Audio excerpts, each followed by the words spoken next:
Bueno, vamos a empezar a explicar el ciclo frigorífico.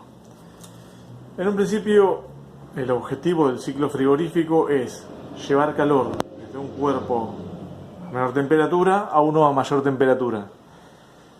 Como ya sabemos, esto es contrario a lo que ocurre espontáneamente, que el calor fluye de los cuerpos de más temperatura a los de menos temperatura. Por lo tanto, para cumplir este objetivo hay que invertir una cantidad de trabajo. Si yo quiero transportar una cantidad de calor Q2 que extraigo de la fuente fría, de una fuente fría o de un cuerpo frío, para llevarlo a uno que está más caliente, voy a tener que invertir una cantidad de trabajo. Entonces vamos a definir algunos coeficientes que nos van a ayudar a medir esta cantidad. Cuánto calor extraigo del cuerpo frío y cuánto trabajo tengo que invertir.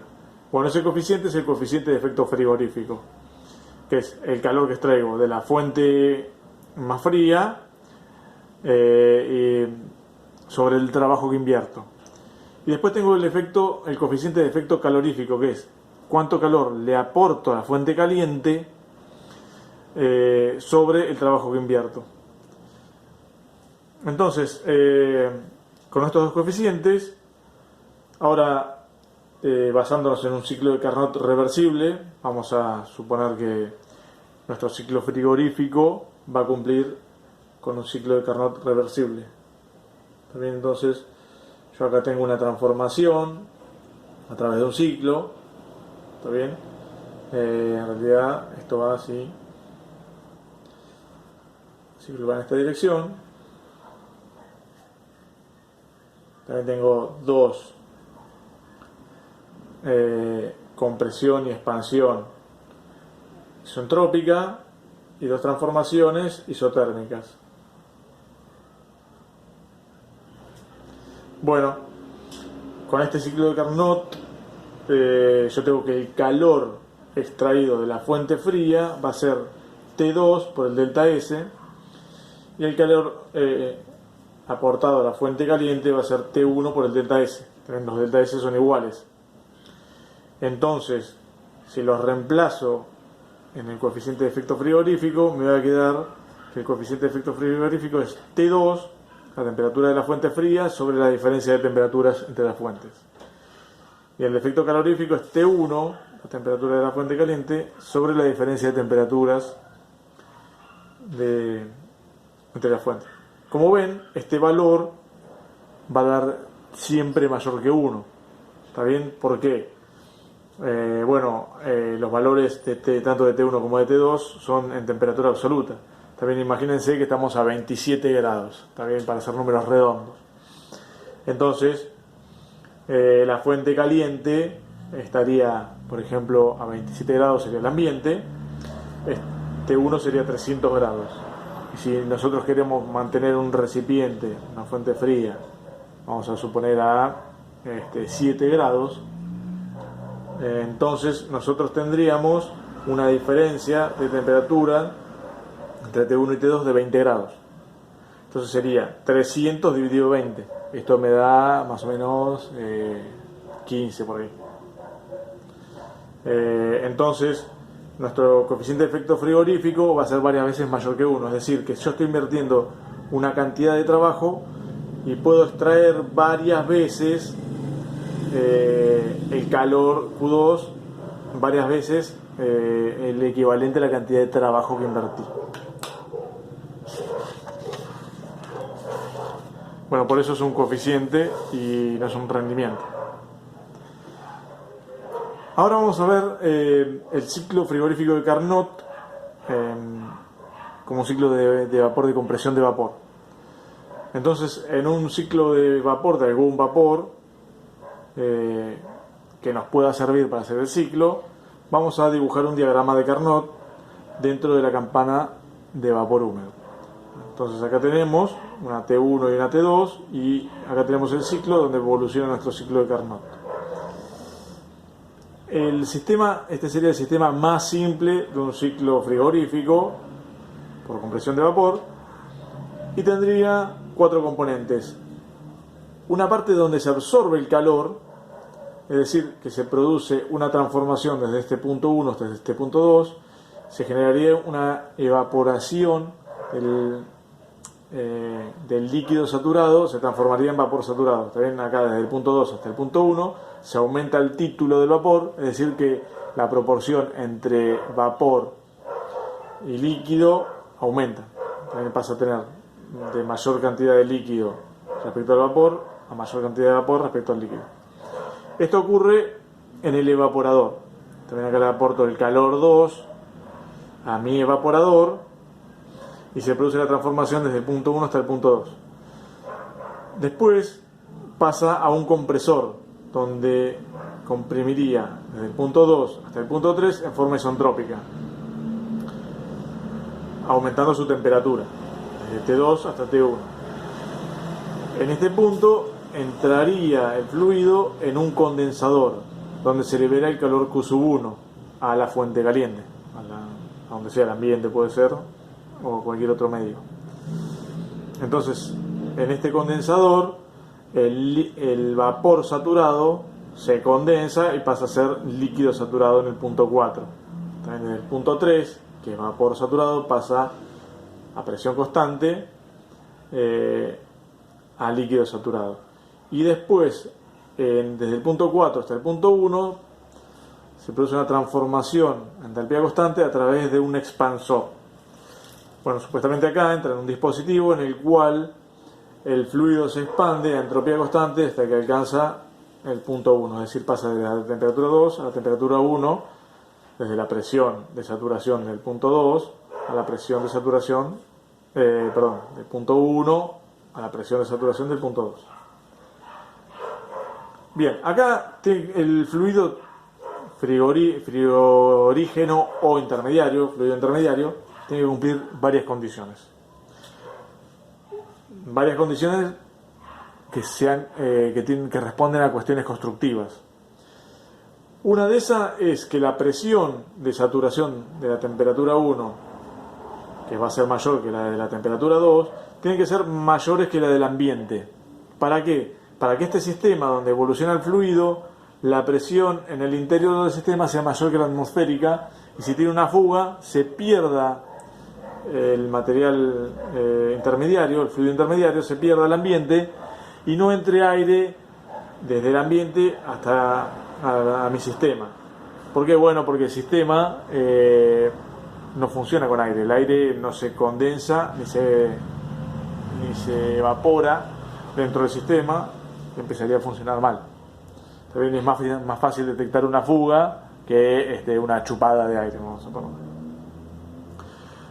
Bueno, pero estas presiones no deben ser tan grandes.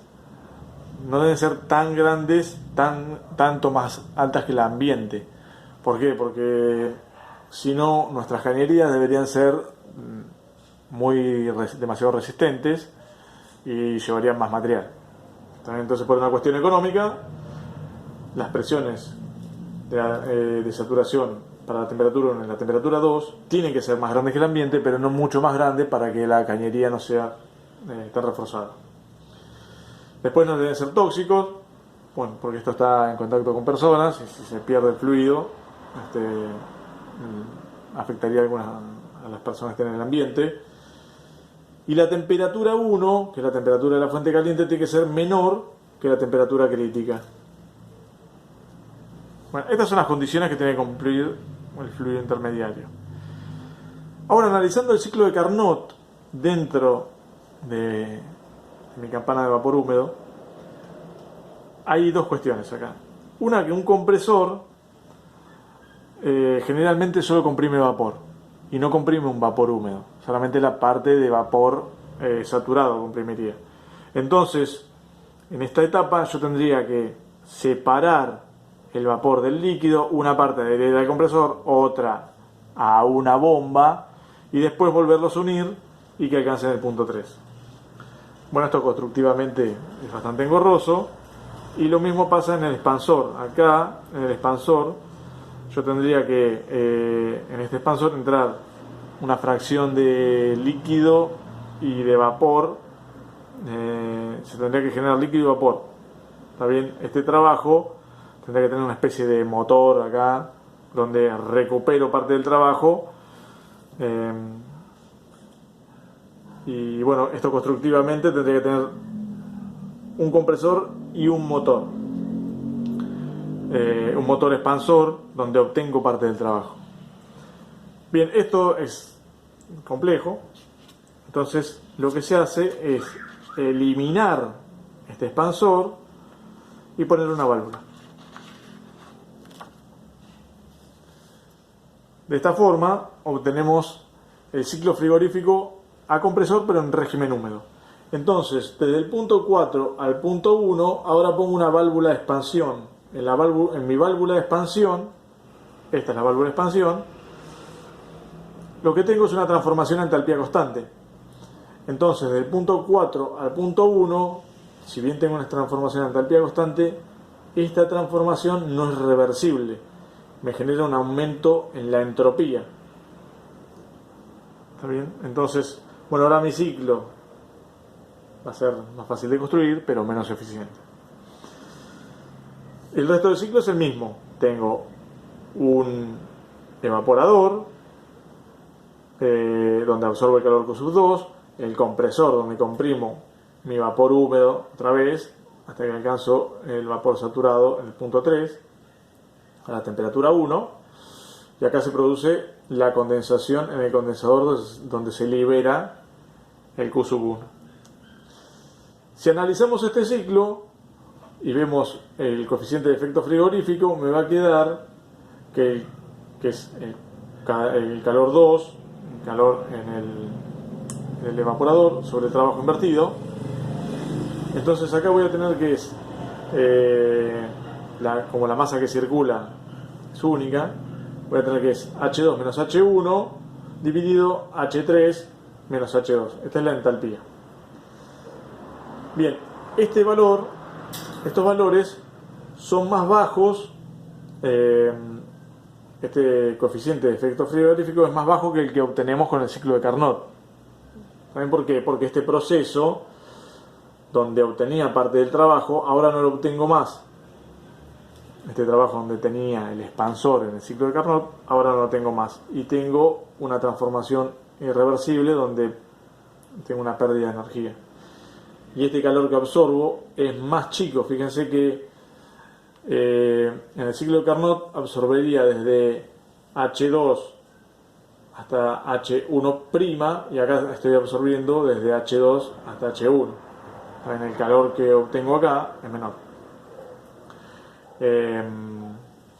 Mejor dicho, bueno, con la entropía es más fácil de ver.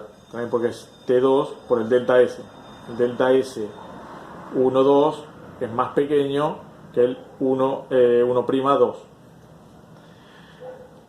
Entonces, acá tengo dos formas de aumentar el coeficiente frigorífico. Una es hacer que esta entalpía 1 sea más baja. Y la otra es hacer que el H3, este valor, también sea más bajo. Si este valor es más bajo, el número de acá arriba se hace más grande. Si H3 es más bajo, el número de acá abajo se hace más chico. Por lo tanto, el coeficiente frigorífico va a aumentar. Estas son las dos estrategias para aumentar el coeficiente frigorífico. Bueno, como habíamos dicho, comprimir de la misma manera que dijimos anteriormente, comprimir vapor húmedo es tecnológicamente complicado. Simplemente se comprime un vapor saturado. Entonces, vamos a ver el ciclo que es más probable, es el que conocemos, el que funciona en las heladeras, que es el ciclo frigorífico compresor en régimen seco. En este ciclo yo voy a tener la etapa del evaporador. En el punto 2 comprimo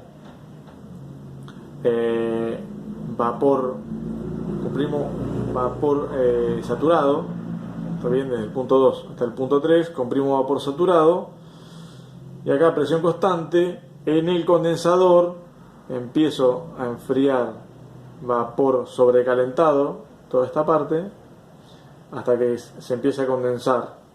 En el condensador se transforma de líquidos de vapor saturado a líquido saturado, donde entra de vuelta en la válvula de expansión y desde el punto 4, que es líquido saturado, hasta el punto 1 se expande en entalpía constante. Acá lo que obtengo es un vapor húmedo en el punto 1, y como el compresor solamente puede absorber líquido saturado, pasa a un recipiente que es una cámara separadora de líquidos. De la válvula sale vapor húmedo, donde parte es líquido saturado y parte es vapor saturado.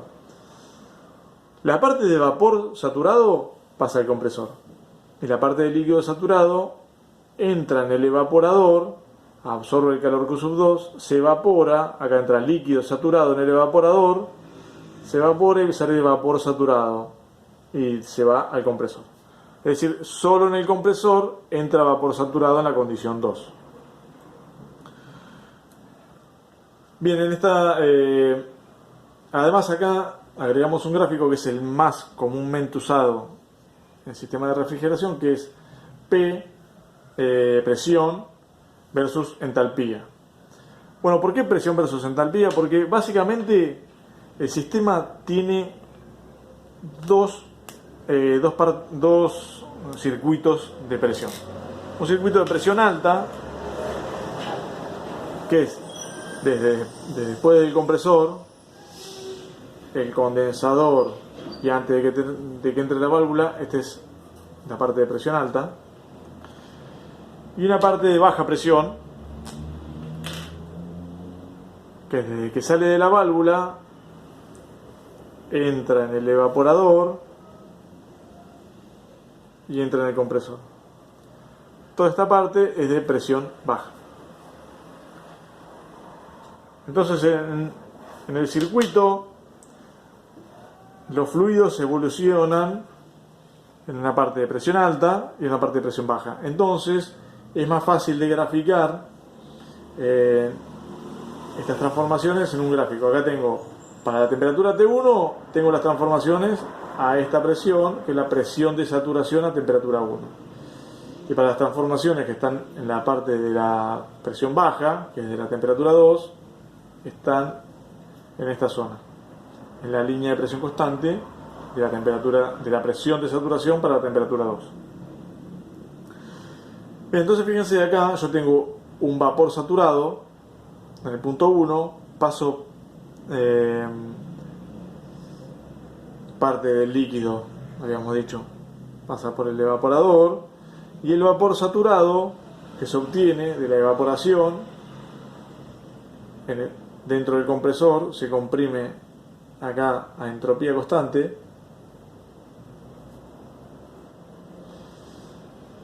a través de esta curva. Esta es una curva de entropía constante, se comprime a entropía constante desde el punto 3, y en el punto 3 se empieza a enfriar esta parte de vapor sobrecalentado hasta que alcanza la condición de vapor saturado, sería el mismo punto que este, y acá pasa de vapor saturado al líquido saturado en el punto 4. Entonces del punto 4 al punto 1 tiene una transformación a entalpía constante. ¿Está bien? Esto es H igual constante. Bien, así se completa un ciclo de los constructivamente más simples, ciclo frigorífico compresor en régimen seco. De la misma forma, el coeficiente de efecto frigorífico va a ser H2 menos H1, que es el calor intercambiado en el evaporador, dividido H3 menos H2, que es el trabajo consumido en el compresor. Como ya hemos dicho, la estrategia es reducir el valor de H3 para aumentar la eficiencia del ciclo y reducir el valor de H1 también para aumentar el coeficiente de efecto frigorífico. Es decir, que este punto debería estar, H1 debería estar más a la izquierda. ¿Está bien? Este punto lo deberíamos correr más a la izquierda, el H1, y el H3 lo deberíamos correr también más a la izquierda en este gráfico. Es decir, este punto, el objetivo es correrlo más para allá. Este punto, el objetivo es correrlo más para allá. De manera de alcanzar un ciclo de Carnot en este gráfico. Bueno, para eso hay varias estrategias. Vamos a ver cuáles son. Una de las estrategias es el subenfriamiento del líquido saturado. Es decir, después del condensador, el líquido que se obtiene saturado, seguir enfriándolo hasta un punto 4' y voy a obtener una expansión desde 4' hasta 1'. Entonces, fíjense que acá, este punto se correría a valores de entalpía más bajos. ¿Está bien? En el gráfico de presión lo vería de esta forma. Reduciría la entalpía. ¿Está bien? H1 disminuye en esta dirección. Bueno, esa es una forma de reducir, de aumentar el coeficiente de efecto frigorífico. Y la otra es tener una compresión en etapas. Entonces, para esto lo que se hace es tener dos compresores, también un compresor de baja presión y un compresor de alta presión. Y en el medio se produce una pérdida de calor, una reducción de energía en el fluido entre el compresor de baja y el compresor de alta.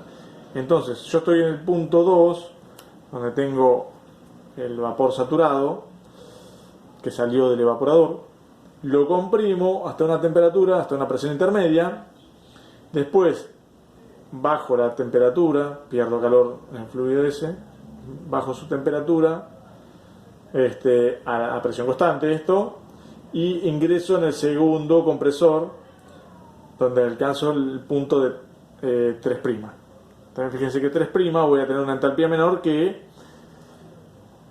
en el punto 3, como si hubiera comprimido desde 2 hasta 3 con un solo compresor. Acá en el gráfico de presión entalpía se ve más claro. Esta es una curva de entropía constante y acá tengo otra curva de entropía constante,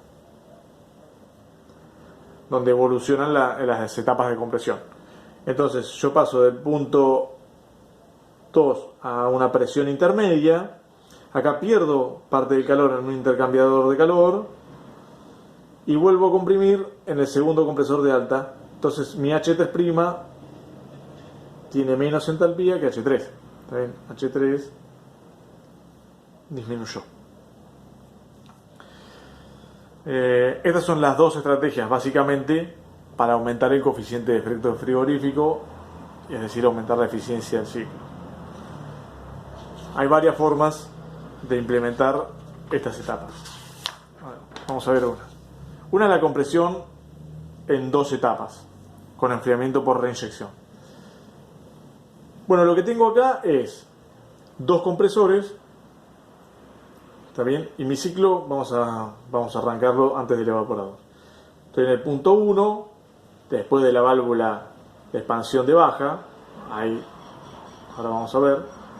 Después de la válvula de expansión de baja estoy en un circuito de baja presión, vamos a ponerlo, desde la válvula de expansión de baja hasta el compresor de baja, estoy en un circuito de baja presión. Entonces, en mi circuito de baja presión, después de que salió el fluido en la condición 1 de la válvula de expansión, lo paso a la cámara separadora de líquidos. Acá de la misma forma absorbe calor el Q2 a baja temperatura, se produce la evaporación y entra en el compresor de baja, entra vapor saturado en la condición 2. Entonces, dentro del compresor yo comprimo el vapor y pasa a la condición 3. Entra en una cámara de mezcla donde se va a mezclar con otra parte del vapor a una presión intermedia. ¿Está bien? Después Desde el punto 4, esta cámara de mezcla entra el vapor en la condición 3, se mezcla con otro vapor saturado, ya vamos a ver de dónde viene, y sale en la condición 4, que ingresa en el compresor de alta y sale en la condición 5. Es el que tengo acá. En esta parte estoy en el circuito de alta presión.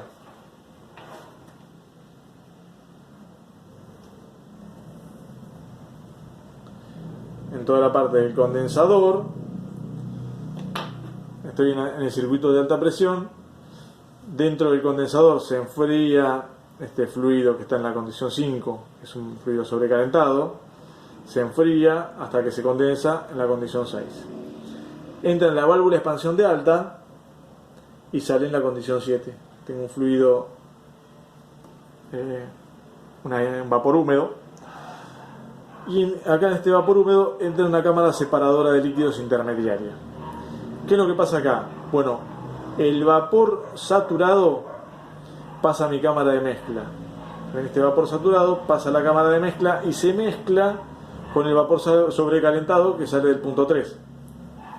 En este vapor que es saturado a esta presión intermedia se mezcla con el sobrecalentado que sale de la bomba de baja, del compresor de baja, y sale desde este punto. Entre este punto y este sale en un punto intermedio, ¿está bien? En el punto 4, y este es el que entra en el compresor de alta.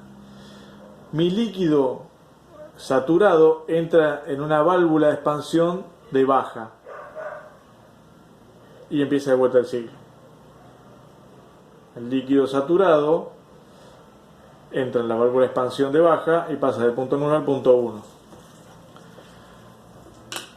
Bueno, todas estas transformaciones son a una presión intermedia. También esto está a una presión. Ocurre una presión intermedia, que es la que vemos en este gráfico.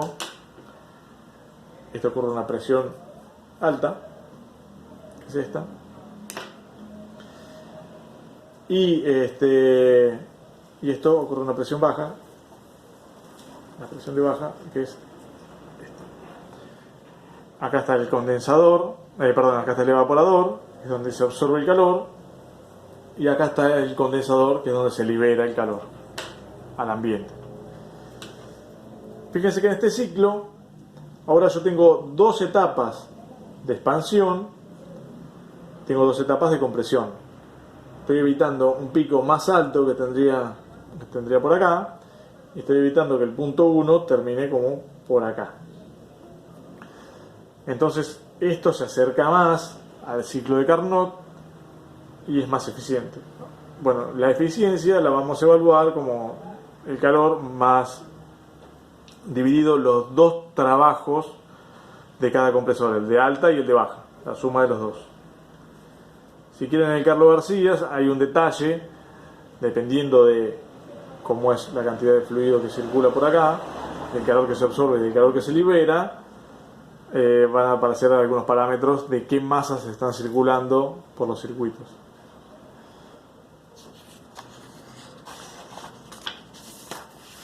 Bueno, también se puede hacer dos etapas de compresión. ¿Esto para qué sirve? Para tener dos temperaturas intermedias, dos temperaturas diferentes donde se absorbe el calor. Por ejemplo, puedo tener una cámara que está a 3 grados, vamos a ponerle, y otra cámara que está a menos 15 grados. Entonces acá tendría dos lugares donde se absorbe calor. Tengo uno a una presión alta, esta zona es la de presión alta, esta, la que está después de la válvula de expansión de baja, y el compresor de baja, todo esto. Esta es una presión baja, también esta es la de presión baja, que es esta curva de presión constante. Esto está a una presión alta, que es esta curva. Y después tengo una etapa de una presión intermedia, que es lo que pasa entre el compresor de alta y el compresor de baja. También esa es la presión intermedia. En este caso, en esta presión intermedia, voy a tener una etapa donde parte del líquido lo uso para evaporar. Y de esta manera absorbo calor a una temperatura intermedia. También acá tengo una temperatura intermedia. Que no es ni la T2, que es la baja, ni la T1, que es la alta. También estoy absorbiendo calor. El Q sub 2 se absorbe a una temperatura intermedia. Y el Q sub 3 se absorbe a T2. El Q sub 1 se libera a T1. Entonces, en este sistema voy a tener de la misma manera dos etapas de compresión, pero acá, a diferencia del anterior, le voy a agregar un evaporador en esta etapa intermedia. Este circuito es igual al anterior que expliqué, pero tiene una etapa de evaporación acá. Entonces tengo dos calores que absorbo y dos trabajos que se invierten. El coeficiente de efecto frigorífico va a estar determinado por estos dos calores, que son a la temperatura intermedia y a la temperatura T2, y el trabajo invertido en los dos compresores. Bien, eso es todo.